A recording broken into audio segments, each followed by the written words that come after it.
we're going to start learning about the history on why it's important that we build council houses, right? So why that was important, why it was built, and the whole history of the estate. So we're going to talk into people who've lived there for many, many, many years, characters who've got stories about the estate. So we're going to make a really interesting, not a boring dull documentary. What year was the first house built on the whole estate? No. No. No.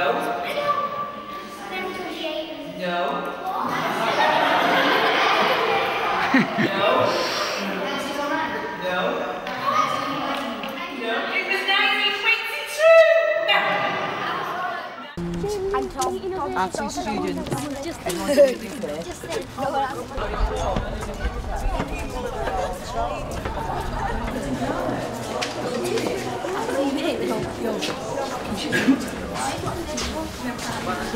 Welcome to the People's History Museum.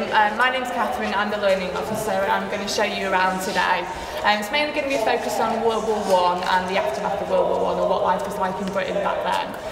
But I'll show you some other things as well as we go around the museum. In 1919, the government proposed a programme for 500,000 new houses, which was intended to sort of starting to make the housing stock better for everybody. So more people were going into the cities to work. Houses also had to be built really close to the factories, so people were in walking distance of work, because there wasn't all the transportation networks that we have now. So housing became very, very crowded and became very, very slum-like. There was back-to-back housing. A lot of families would have been crowded together in one house. The working people joined together to make their unions, and that's what changed the world for working class people.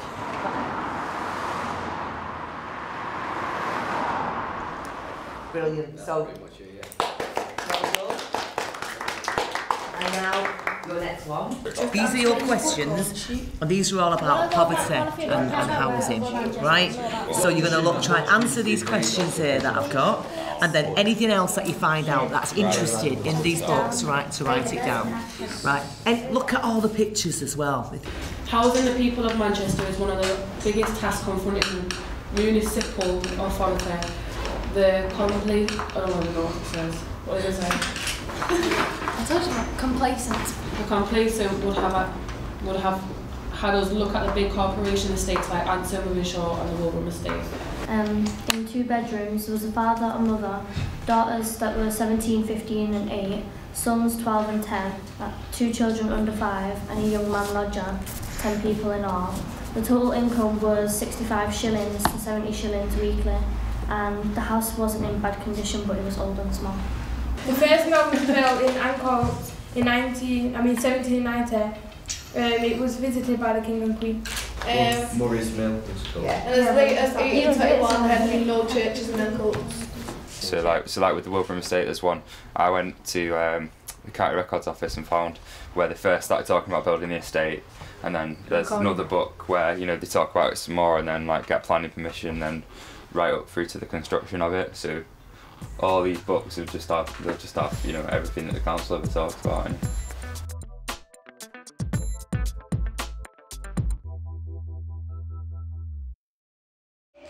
Anything from working class history, I don't mind what it is, anything, right? And I want you to try to create a scene. From the museum. Aaron and Jamil. Their reasons for being on the show today are because one brother wanted to go to war, and he did, and the other brother didn't. So let's welcome Aaron and Jamil.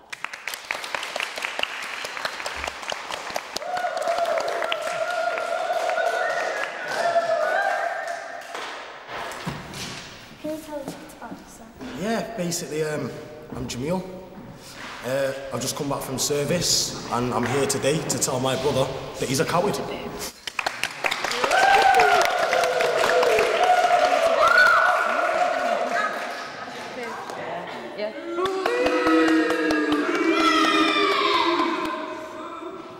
Hello, I'm Aaron, and basically I'm here today to tell my brother how he's disgraced our family, morally hurt me, Any questions from the audience? Yeah, so Jamil, just tell us a bit about why you actually went to war. Yeah, basically, all the men that I knew went off with pride to fight for Queen and country. So I thought that it was time for me to man up and follow suit, really.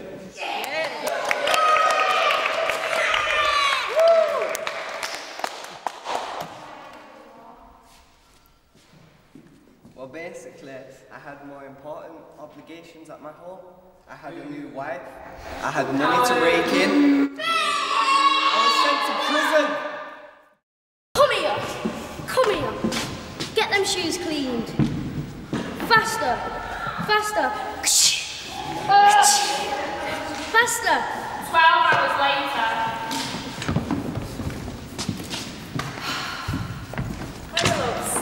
Hard day at work. What's for tea? Same as usual, I'm afraid. Ken! Will you stop being so ungrateful? There's people out there a lot worse than you, and you've got to think about your dad. He's working out there for the country. But he gets more food than we do. Don't be so ungrateful, just eat it. Your dad's alright. So do I, love.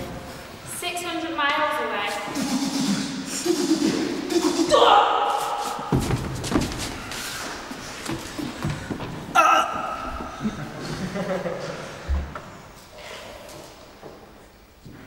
Dear family, today I saw a young man killed in front of my eyes. It was like losing one of my own children, because whilst we're out here, we're taking Union soldiers under your wing.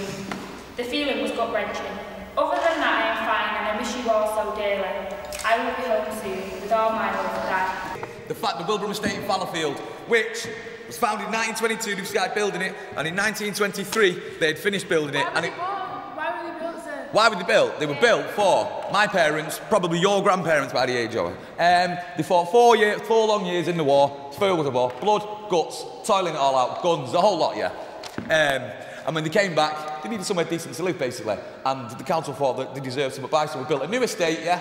And it was sanitary, it was the community was there. Basically, nice, clean living for the soldiers, yeah. What do you think of this Stanley Baldwin fellow then that's running the country? Well, I'm ready for the new Labour government to come in now. I'm quite sick of him, quite frankly. I've got to say, I agree with you entirely.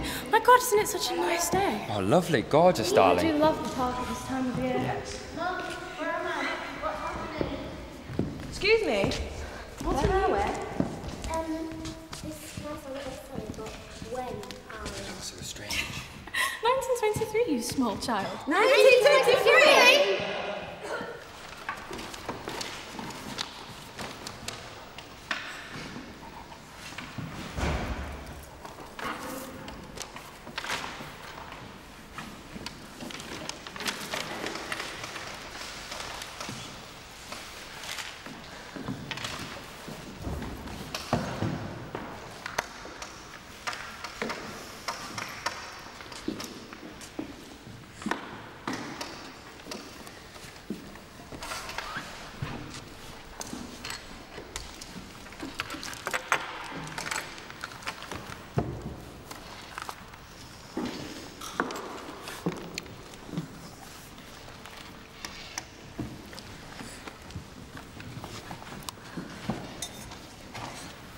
Uncle Jim, it's not actually my uncle. Hey, Andrew! Over here, behave yourself. Thank you, Jim, for doing this. No. This is my class. This is Daniela, Jim, Keela. Andrew, put your phone away. Jim, Andrew, yeah, he's on the naughty side. Okay, sit down, darling. Thank you. Conduct your, we're doing history. Conduct my seat there. No, Andrew, thank you. Say there was a group of 3 people who were making a documentary, and one of the friends was like sort of like a clown, and he always messed around. One of them was really intelligent and did lots of research, and like so they had like really contrasting, and the idea is like how they travel back in time.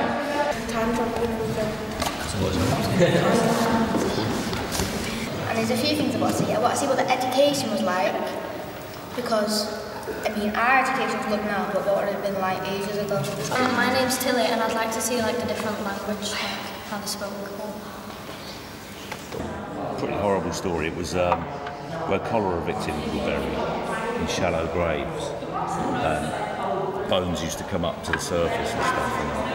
And maybe that's something that they could go and see. Learning about old-fashioned games and some rhymes. We've done more games. We've done some skipping, fanning the kipper.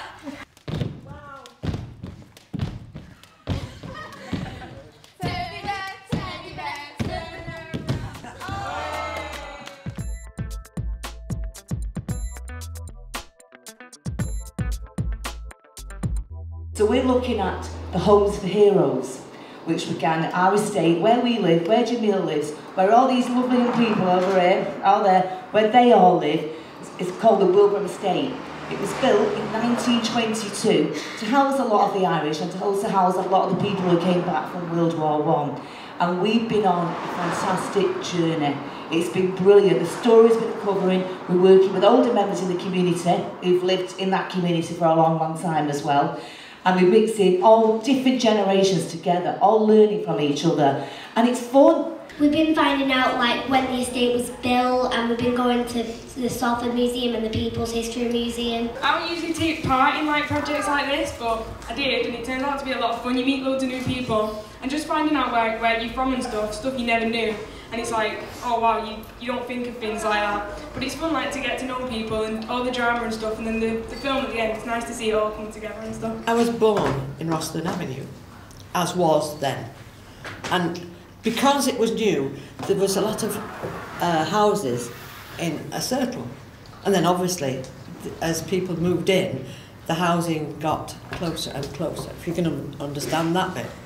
And it was such a nice place for me as a child, because in the avenue the parents could watch over what was happening.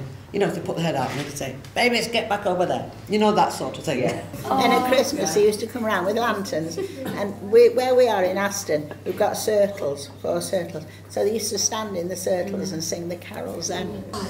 Every year there was a huge bonfire, because all the people that were round all gathered round, and then everybody brought something to eat, something to drink and whatever, and it was a great time. And what was before the police station? I don't know, because it's always been a police station. Good question. Has this library always been here? Pretty much, yeah. This is one thing about this estate, because it's the first one, they didn't spare the money. Afterwards, I thought, they're expensive, those houses, we'll cut this off and cut that out. And the standard of the houses went down, but it's one of the best. We've just been remodernised round here again. This is the 3rd time in 30 years. I've been here only 30 years, only. I'm a newcomer. And this is the 3rd time it's been up there, because the houses are so good and so solid, it's worthwhile doing. Yeah. It was a council estate, of course, built for the after the First World War, and my parents moved there in about 1924. This was, of course, before I was born. Before the estate was built, this was the seat of the manor. In 1596, they moved it to Hough End Hall, but prior to that, it was here. The Mosleys and the Edgertons, and there's a blue plaque on Titterton Road, just on the Old Moat Estate, that tells you all about it. Yeah, my granddad, he was a soldier in the First World War. That's how we got a house round here. Well, my dad was in World War I, Cheshire Regiment. He was in France, and then he was wounded and he was transferred to Lancashire Fusiliers when he was sent back. He was wounded twice, was my dad, yeah. When he came back from the war, my mother told me that he was a changed man from what the experience he'd seen. And reading some of the bits in there, he never spoke about the war, really. And he's only... he never told us... He would never eat veal, because it reminded him of the war, of the fires in the trenches. Yes, from World War I, that lived on the estate. I mean, I had uncles and that, you know, because a lot were coming over in 1918, wasn't it? Yeah, and yeah, we knew a lot of them. because it was supposed to be an estate, you know, built for heroes and that. And of course they got a lot of the houses, which was only right. But yes, we did, we knew a lot, and they all more or less had jobs to go to, because you could get jobs easily then, much more easily than now. Just over the road on Princess Parkway, just opposite the old Moat Estate, was the very first airport in Manchester. And Hough End Fields was where the very first plane landed. Round here we had the army were stationed round here, and the Americans were stationed round here, but they only lived in the houses for bed. No food, they didn't have any food. They were just giving them, you just gave them a bed. Then when they left, they had the army came round here, and we had to take them in. The community centre had been a soldier's hut, and then it was changed over to a community centre. And you could go there, they had Morris dancing, they had table tennis, dancing, and all sorts of things that went on for young and old. And everybody used to go, you could go any time during the week. It was open every night and day, so there was always plenty to do and go to. Tell you what is a childhood memory? Going and listening to the band in Fallowfield, right? And it playing the tune, "Oh, Those Golden Slippers." And I can remember that quite plainly. The majority of people going to the football match then came on the bikes. So you're talking about 20,000 bikes coming down to the main road. You could play in Fallowfield when I was a kid. No problem at all, because nobody would bother you except the park keepers, who were elderly men that had been in the First World War, and invariably they were incapacitated. They got a limp and they walked with a stick, but they used a stick with a prong on the end to pick the papers up, and that was part of their. But if they saw you doing anything that you shouldn't be doing, they would blow their whistle, and that put the fear of God up you, and you didn't do it anymore. We came from the slums in Cheltenham-Medlock, and we lived in a few places. I think about 30 before we finally settled. The advantage, of course, of the estate was there was a bath and a toilet upstairs. It's a lovely estate to come to. It was a beautiful estate, and we thought, oh, it's like heaven this, you know, all the trees and the gardens and that, because none of those in Hume. Yeah, it was like moving into the country. The only grass we ever saw was in between the pavements in those days. They gave us gardens. We thought we were farmers. It was brilliant. Yeah, I mean, these green estates, they should look after them, because if you've been anywhere like Medlock and Hardwick, you really appreciate your garden. My mother had 7 kids in total, so she needed. There was, 5 boys in 1 bedroom. My God! And when I say these boys, they weren't boys; they were men. They told us this was the worst avenue in Manchester when we moved here. Yeah, and we've had no trouble whatsoever. You've just got to live somewhere else before you start making statements like that.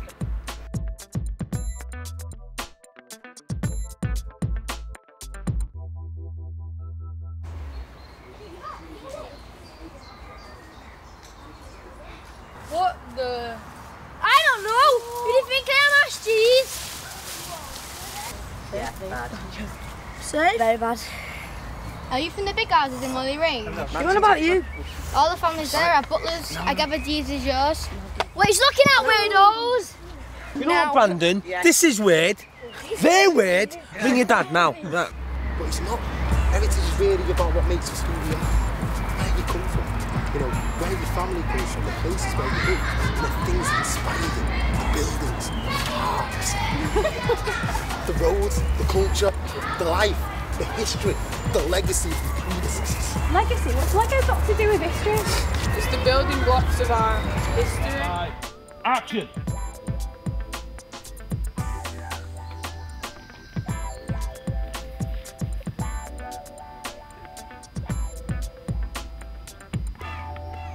A little bit more.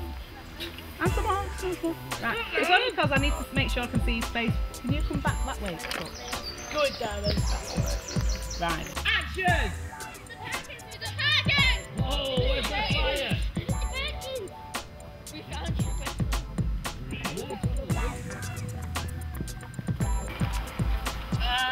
the devil alone, Maggie. Look what you doing here. You should be on with your feet up. Put my feet up, give over, will you?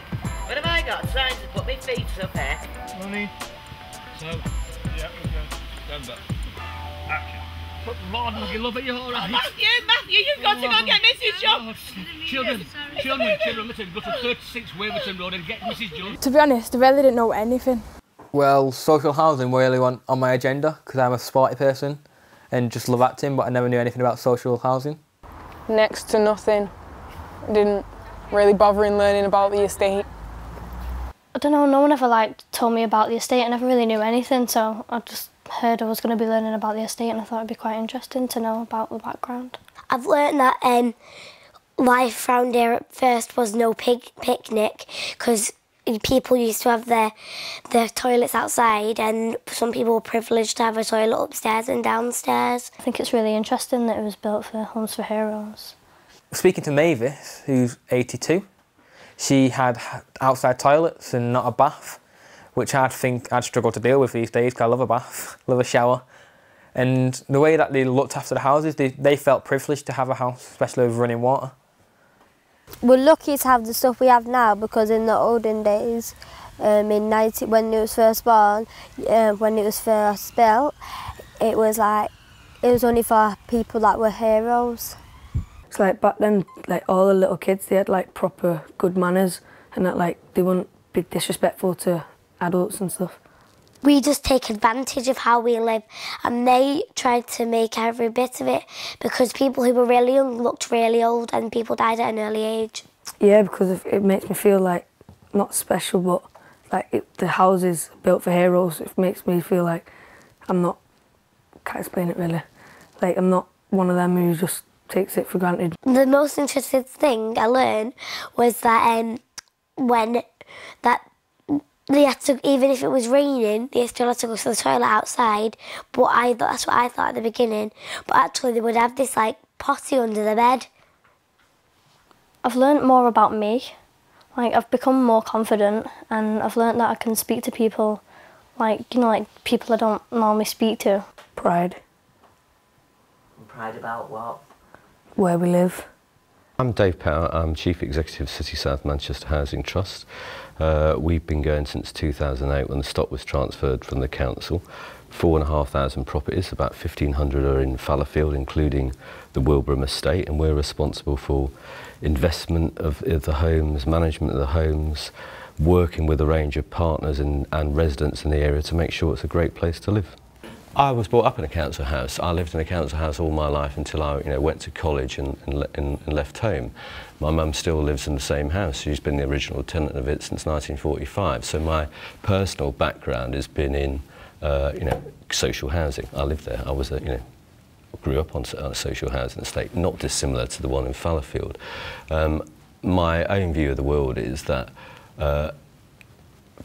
I'm personally committed to make sure people get a step up, an opportunity on the ladder. Now that's not just about working in housing, but also working in regenerating areas, about the importance of successful neighbourhoods and what makes a place successful. And it's not only just the housing, the bricks and mortar, it's about the design, it's about managing the environment, it's about providing opportunities, and it's also imbuing a sense of responsibility and pride in the place. And my ambition in life is to make sure that whatever we do as an organisation, we enable that to happen. And I like giving things back and not taking away from areas. And what we want to do is build on the success of places in the past. And places like Wilbraham Estate, great legacy of the past and investment in social housing. What we need to do is continue to work to improve it, but more importantly, improve the opportunities of people who live there.